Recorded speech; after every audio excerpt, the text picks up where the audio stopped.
Welcome guys, and in this video I'm going to show you how I can make bowl in TinkerCAD. So let's get started. I will take half sphere, then make it bigger.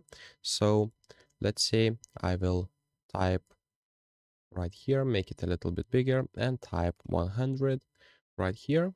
And I will do symmetrical and type on the other side 100 too. So let's do that. Okay, 100.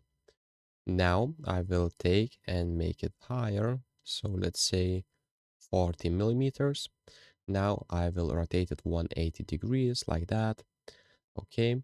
And now I will duplicate it.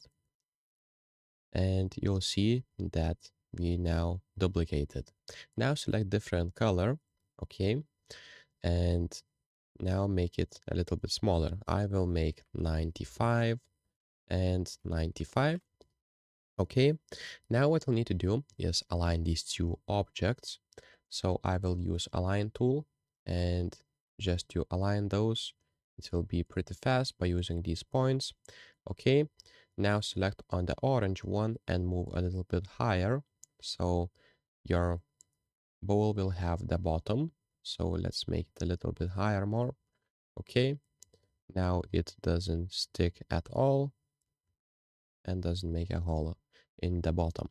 And now what we'll need to do is basically select a hole and drag with your mouse and select union group like that. And that's how we make a bowl in TinkerCAD. So if this video was helpful, please make sure to subscribe to Guide to Everything, comment down below for the algorithm, and see you in the next one.